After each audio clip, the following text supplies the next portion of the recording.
এ নিয়ে আরো জানাতে সিলেট থেকে যোগ দিচ্ছেন আমাদের সহকর্মী রানা মজুমদার। রানা, আকস্মিক যে বন্যার সৃষ্টি হয়েছে এর জন্য আশ্রয় কেন্দ্রে যেতে বলা হচ্ছে, সেক্ষেত্রে জনজীবনে এর প্রভাব কেমন দেখছেন আর প্রশাসনিক কি তৎপরতা দেখতে পাচ্ছেন?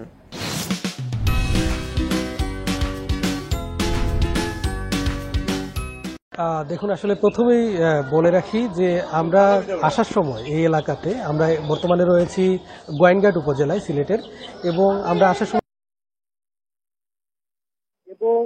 আমরা যারা এখানকার স্থানীয় যারা রয়েছেন কিংবা যারা উপজেলা প্রশাসনের কর্মকর্তা যারা রয়েছেন তাদের সঙ্গে আমরা কথা বলেছিলাম।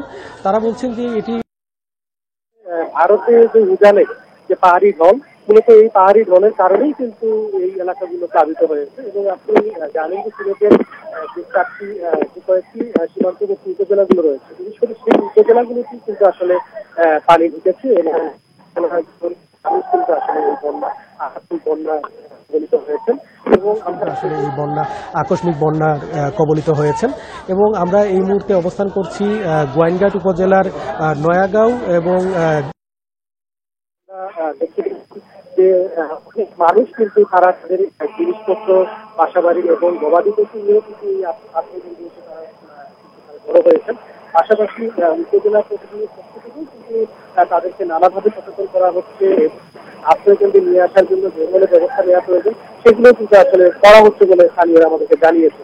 পাশাপাশি যদি স্থানীয়দের দুর্ভোগের কথা বলি, তাহলে তারা বলছেন যে আসলে এই ধরনের এই মুহূর্তে এই সিজনে এই ধরনের একটি বন্যা পরিণত হবে সেটি তারা আসলে কখনো ভাবতেই পারেননি। তো সেক্ষেত্রে আকস্মিক ভাবে যখন তারা এই অবস্থার সম্মুখীন হয়েছেন, সেক্ষেত্রে তারা কিন্তু আসলে মারাত্মক দুর্ভোগে পড়েছেন বলে তারা আমাদেরকে জানিয়েছেন। এবং সেক্ষেত্রে যারা দুর্ভোগে পড়েছেন বলে তারা আমাদেরকে জানিয়েছেন এবং সেক্ষেত্রে যারা স্কুলের শিক্ষার্থী যারা রয়েছে তারাও কিন্তু আসলে বিপাকে পড়েছে। পাশাপাশি এখানকার দোকানপাট কিংবা ব্যবসা বাণিজ্য সবকিছুই কিন্তু বন্ধ রয়েছে।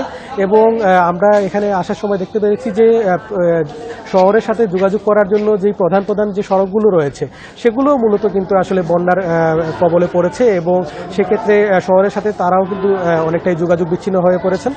পাশাপাশি বিদ্যুৎ এবং সুপেয় পানির কিন্তু একটি অভাব রয়েছে।